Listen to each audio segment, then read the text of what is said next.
Welcome once again to KCU as we hit the stretch drive of the university football season in the home and native land. The OUA and the Canada West switch roles this week, some nail-biters in the land of preeminence and some blowouts in the Wild West. But first we will go to Quebec, where there was a titanic struggle and a major milestone achieved. Yeah, that's right, Jim. It was another record-setting weekend for Sherbrooke quarterback Jeremy Rock. However, we'll get to the King of Rock in just a moment. The story in Quebec this past weekend was Laval going into Montreal to face the defending national champions, the Carabins. Laval took the first game at Peps earlier this year, but Montreal is unbeaten at home since October 26, 2013. That's a long time. However, keep in mind that loss came from the hands of the Rouge et Or. So off we go to Montreal. First cue, MTL gets on the board first. Sean Thomas Erlington goes sideline and cracks off this 42-yarder all the way to the pay dirt. 7-0 Carabins. To the second cue, Montreal up 11 blank. Hugo Richard to Anthony Dufour, and that is a 28-yard connection, and the Rouge et Or are right back in it. Right before the poutine break, the Carabins D gets to Richard. Francois Hamel with the pick. That leads to an 8-play, 55-yard drive that's capped off by this Gabriel Cousineau 1-yard plunge. Montreal leads 18-10 at the break. Move to the dying seconds of the fourth. Laval down by 6 on 3rd and 10. Richard tosses incomplete. That is your ball game. Montreal splits the season series, taking this one 22-16. McGill, Sherbrooke. Jeremy Rock had yet another record-breaking day. The fifth-year QB tossed 3 TDs, including this 47-yarder to Carl Ganon-Bissayon. That completion making Rock the CIS all-time passing yards record holder. Sherbrooke keeps pace with Montreal easily by getting by the Redmen on home turf. Rock sets the all-time passing record formerly held by Western pivot Michael Falds. He now owns the national record at 10,964 yards and counting. Bishop's Concordia. Stingers rookie returner James Tyrell set an RSEQ record, returning 8 punts for 215 yards, including this 55-yard major, breaking the single-game record of 214 yards set back in 2009. Concordia lays the smackdown on the Gators, blanking Bishop 63-0. Concordia QB Trent Miller's 5 touchdown passes ties the school's single-game record. The win snaps the Stingers' 2-game losing skid. So despite losing to the Carabins, Laval still can control its own destiny atop the RSEQ standings board, but the real story is just who will secure that second seed between Montreal and Sherbrooke. All right, let's shift gears now and head a little further east to the AUS we go, where the conference's 2 best teams were facing off at Raymond Field on the campus of Acadia University. The first cue is where we begin. Mount Allison up 4-0. Brandon Lay to Dakota Bush, one of the best names. DB takes it down to the Acadia 1-yard line, where a few plays later, Keel Ambersley, another quality name, caps off the drive. The Mounties going to halftime up 22-0. Third cue, and Mount Allison puts this game to bed. Snap for Beatty. Gets it off. As Idahosa York has had himself a day returning punts, and it continues for Idahosa across midfield and into space. Gets past Troy Harrison, gets past Bobby Troop.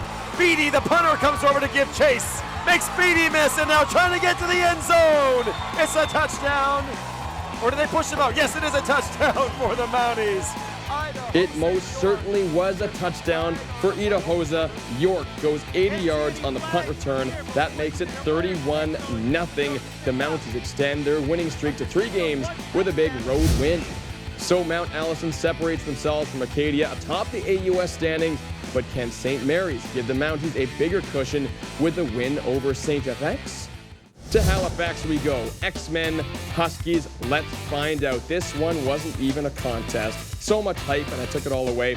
Ashton Dixon rushed for 2 touchdowns and a game-high 136 yards as St. FX trounced St. Mary's 30-6. With the win, the X-Men keep pace with Acadia for that second seed in the AUS Conference. So to the big board we go. Mount Allison is now all alone on top of the conference standings, facing lowly St. Mary's up next. However, the big tilt in the conference goes down this weekend in Antigonish when X plays host to Acadia.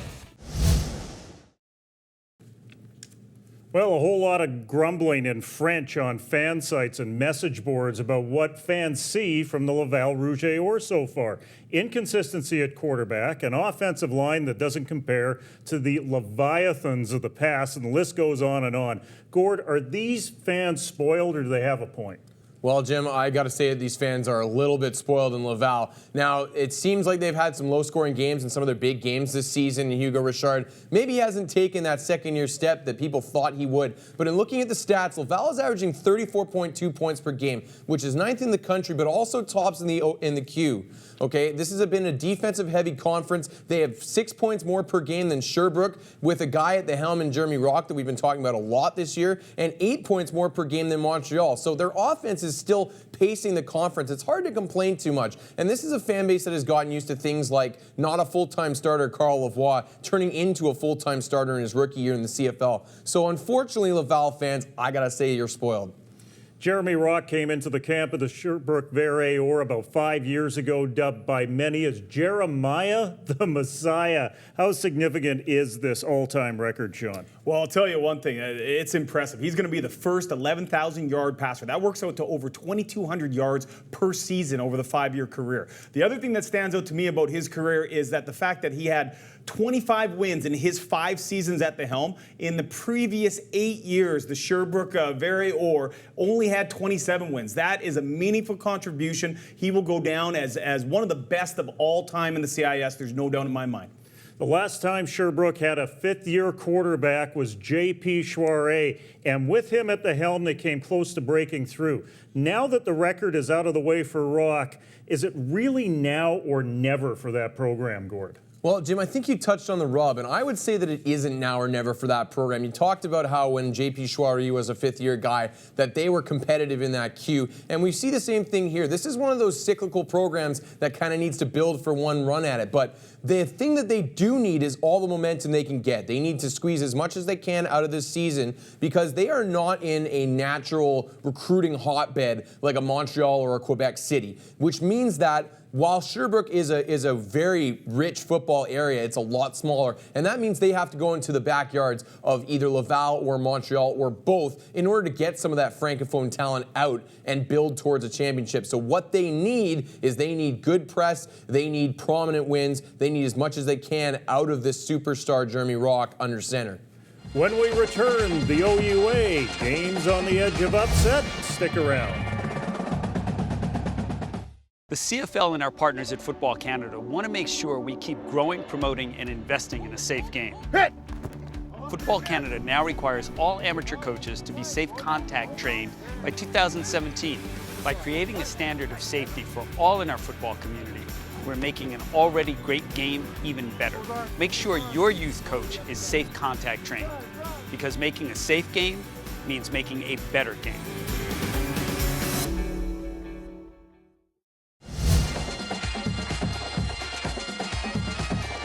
Hey, welcome back to Krown Countdown U. Time to head to the center of the country and get the picture from the OUA. Over the last few weeks, we've seen a different Laurier Golden Hawks squad. After losing 3 straight, the G-Hawks have bounced back to win their last 2 games and suddenly are in the hunt for a playoff spot. So, just what Laurier team would we see this past weekend at home to face McMaster?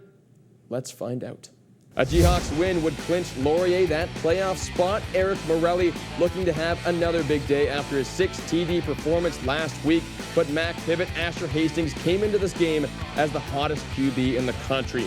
Laurier got to Hastings early. Ben Millar picks up a short pass and he takes it to the house. That is a 65-yard pick six. Laurier up by 14, not even halfway through the first Q. Shift to the end of that Q. Score now tied at 14. Hastings to Andrew Sinclair. That gives Mac its first lead. But on the receiving kickoff, Laurier busts one right back on Mac. Booting it away. Another nice kickoff. Forces getting Junior back to 9. He's full steam ahead, though, across the 40, up to the 45. One more move, and Curligan Jr. is going to go all the way. And Laurier is going to tie this thing up. No flags. Really hope you didn't blink there. That blur was Curly Gittins Jr., the old prospector, taking that 104-yard major to the house. We go into the break tied at 21s. Second half, and the game gets away from the Jayhawks. Morelli in the red zone, and he coughs up the leather. Mac pounces on the biscuit. That leads to this 12-yard major from Hastings to Dan Peterman, the urban sombrero. Laurier gives Mac a scare, but the Marauders prevail by 9. Hastings tossed 4 touchdowns on the day. He has now thrown 29 majors this season and is just 1 behind the CIS all-time single-season record of 30. Queens and York. Let's bust this one open. First cue, Gales down 7-6. Nate Hobbs to a wide-open Doug Corby. That right there is a thing of beauty. Corby takes it 104 yards all the way to the house. Queens takes its first lead of the ball game. York closed the gap to 3 with a field goal, but a Lions fumble turned into this 2-yard plunge from Jonah Pataki. That extended Queens' lead to 10. York countered with 2 field goals, and right before the half, they took the lead. Hobbs, in a hurry, gets picked by Brett Colangelo, who takes it 50 yards for the pick 6 major. York takes a 2-point lead into recess. Do we have an upset in the making? Well, we might.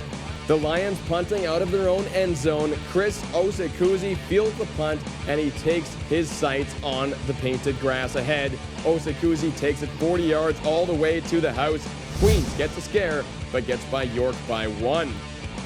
That is a wrap on the 2015 campaign for the Lions, while Queens are in the playoffs, just in a to-be-determined seeding. Windsor and Guelph. This one was all Griffins all the time. Jacob Scarpone scored 2 touchdowns, including this 47-yarder. Guelph improves to 6-1, jousting the Lancers by 14. The win keeps Guelph in the race for the top spots in the OUA. Ottawa and Western. Yannick Haru had a career day. Here you see 2 of the 4 majors he scored on the afternoon. The Purple Ponies rumbled for over 500 rushing yards while handling the GGs with ease. The win was Western head coach Greg Marshall's 99th of his career. The loss was Ottawa's 4th straight. The Varsity Blues playoff hopes are still alive after earning a big road win over Waterloo. At 3-4, the Blues are now tied with Laurier for that 6th seed in the conference. Big board time in the OUA. This we know. Western, Mac, Guelph, Carleton, and Queens, they're all in the playoffs. What we don't know is who will take that 6th and final seed between Laurier, Toronto, or the reeling GGs. One thing the Canada West shares right now with the OUA, one elite team way ahead of the pack and a dogfight for playoff positioning, Gord. Well, it may seem like there's one team way ahead of the pack in the OUA, but in reality, it's only a 1-game difference. And McMaster gets Western this weekend with a chance to take first place with a win. So Western's not out of the clear, but where the real interesting stuff is, and if you want to look at the standings, the really interesting stuff in the OUA is that 6th place spot. If you get a Laurier loss to Queens this weekend, combined with an Ottawa win over Toronto, you get a 3-way tie at 3-5 for that 6th and final playoff spot. Above them, like I said, McMaster has a shot at first place. Queens and Carleton both have an outside shot at 2nd place. There's a lot of seeding and jostling going on in this last week in the OUA, and it should be really, really interesting. So I guess the question is now, are the lessers better or are the betters lesser in that conference? You follow me on that? Well, that's a tongue twister. I'll tell you what, I break it down like this. It's business as usual for the OUA. I think there's always been that top group of teams. Usually it's dictated a little bit by resources, and there's a second group of teams. Seems to be the same business as usual over there. You have Western, you have Guelph, you have Queens, you have McMaster. Up at the top, the new entry to that mix is Carleton, who has posted a 5-2 record. But I think we're going to have to see if Laurier is for real. They've really sort of stepped up the last couple of weeks. 1 win, 1 loss. It'll be interesting to see what they can do in the playoffs moving forward if they do get that last spot. When we return, it's Exes and Olson and some Western smackdowns. Krown Produce secures produce locally and from around the world for Canadian retailers. Krown Produce is also proud to secure sponsorship of university football on Shaw. Krown Produce, supporting Canadian retailers and Canadian amateur football. Hey everybody, welcome back to the show. It's time once again for everyone's favorite segment, Exes and Olson with the head coach, Sean Olson, and of course, good old Gord Randall.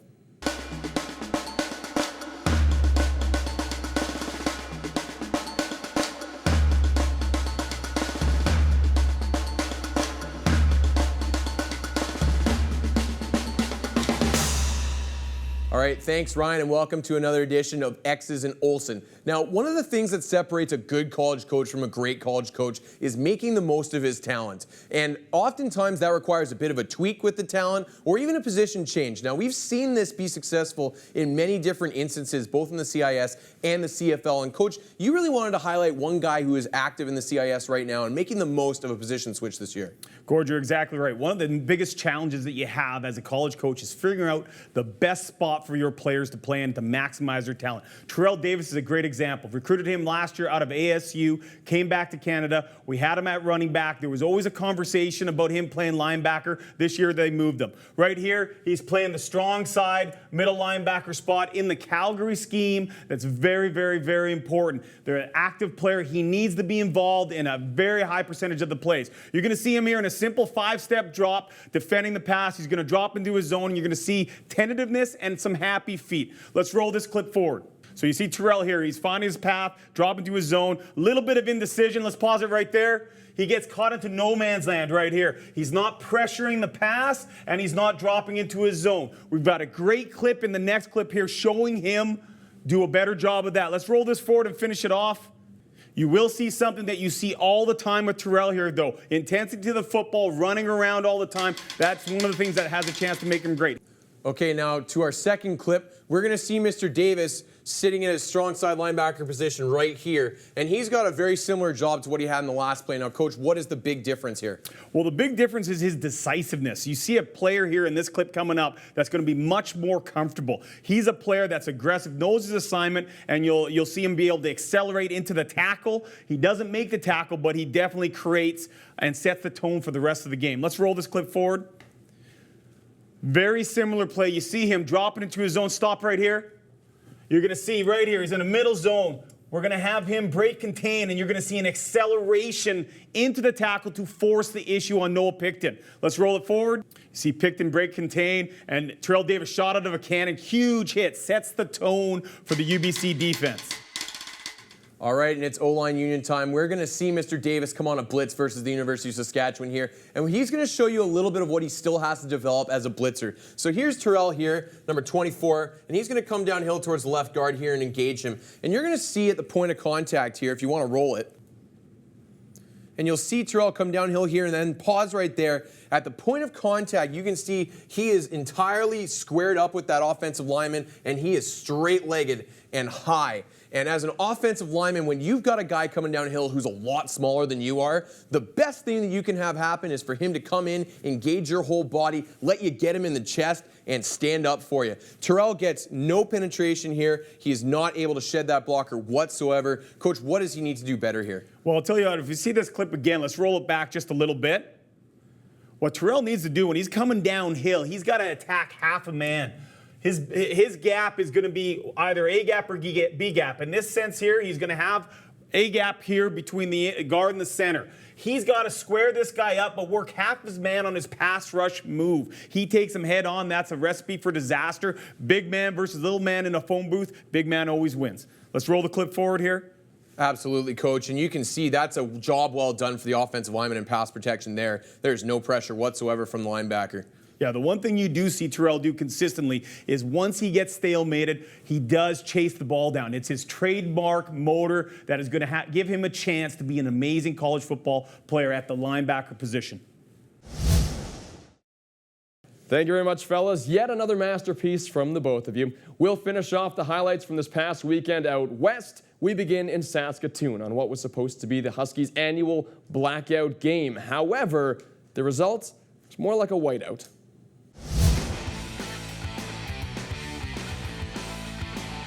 Despite starting off the game with this beauty 37-yard pass from Drew Burko to Mitch Hillis, the rest of this game was all dinos. Rashawn Simoniz caught this 12-yard major from Andrew Buckley to give the Dinos the lead.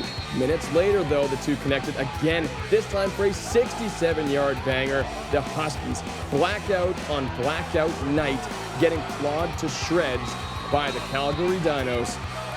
Let's be honest here, folks. Can anybody really stop Calgary? This team is unreal. Get this. The Dinos are winning games by an average score of 58-19. Alberta, UBC.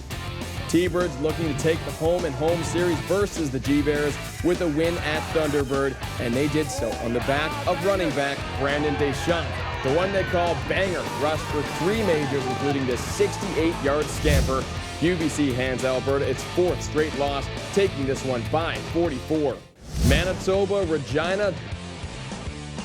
This was a back-to-back battle. 1,120 total yards, 95 points in total, and it all came down to a Ryan Jones game-winning field goal with 1:21 left on the clock. Despite the game going down to the wire, the Bisons escaped Regina with a 3-point win over the lowly Rams.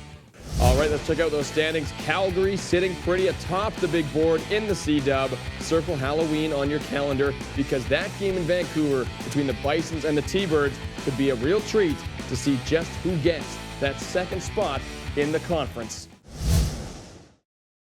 The Calgary Dinos played a workman-like game while the Saskatchewan Huskies just mistaked their way through a first half on Friday night that left many wondering if we would see the Dogs in postseason. Calgary draws Regina and Alberta over the next 2 weeks. So, Sean, how does this Calgary Dinos team keep sharp?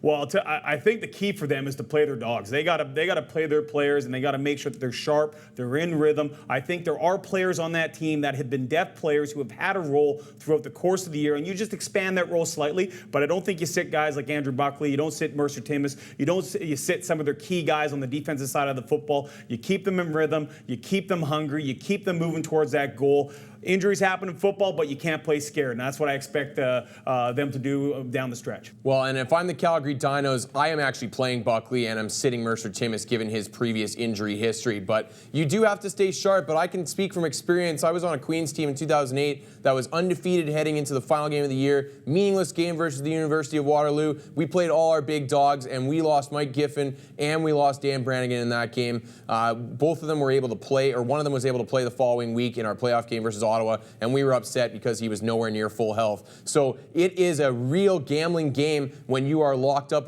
in first place and down the stretch. And I don't know that there is a right answer, but Wayne Harris, unfortunately, is going to have to find that right answer somewhere. Saskatchewan UBC is next up, but the Thunderbirds can actually afford to lose this game coming up and still play second because of that tiebreaker between themselves and Manitoba as long as they get a win on Halloween. Home field advantage will be in that game between the Bisons and the T-Birds. But just how important is this game in Saskatoon to both the Thunderbirds and the Huskies? Well, I want to talk first about the Saskatchewan Huskies because they've just gotten off back-to-back shellackings at the hands of the conference-leading Dinos, and they really need to bounce back on the horse. Now, the last time we thought the Huskies had their backs against the wall, one of the big things that they were able to do bouncing back was go into Vancouver and beat these UBC Thunderbirds pretty handily to get their backs away from the wall. On the UBC side, I got a chance to talk to Paul Orzetti, their special teams coordinator, after their game this weekend, and they are looking forward to that Manitoba game, but they still think that this game is huge for them because a win here guarantees them that they do not play Calgary in that first round. And as I mentioned last week, the way the Canada West is shaping up this year, that is almost more important than home field advantage in that first round.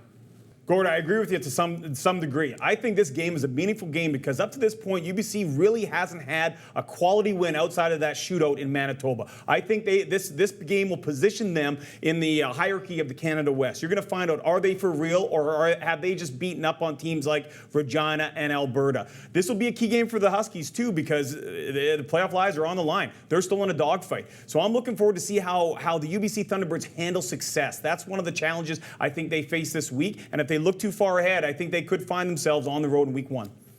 Now let's take a look at some of the games in your backyard.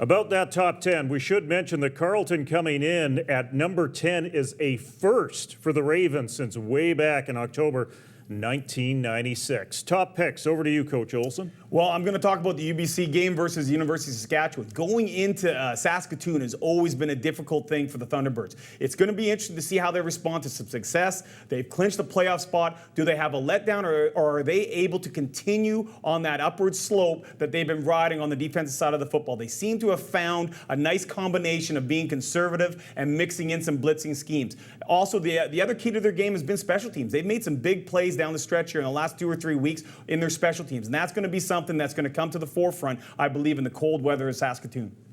Over in the cradle of civilization, I've talked about the key games this week, and there's a lot of playoff positioning, but you got to start at the top. And Mac has a chance to take down the Giants in the Western Mustangs at the top. This is a statement game for both teams. The Western Mustangs can clearly tell everyone that they are supreme in this conference with a victory, and the McMaster Marauders can show either by keeping this very close or by upsetting the Mustangs that they are for real and a force to be contended with in this conference. Plus, with the mathematical tiebreaker working in their favor with the win, the McMaster Marauders can clinch first place, which after the way this season has gone so far would be a shocking turn of events in the OUA.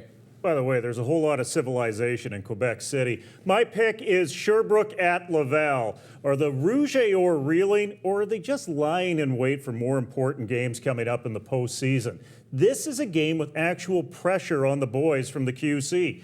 What did they do at quarterback? Is there an actual quarterback controversy between Richard and Langevin? Can the Green Guys duplicate their defensive effort in a hostile environment? We know that Sherby lost by a field goal in overtime to Laval earlier this season, and they both share something in common, a split versus the defending Dunsmore and Vanier Cup champion Carabins. I believe an impartial football nation would really like to see Sherby surprise providing a three-way sprint to the finish line in Quebec. Now, let's get to the game.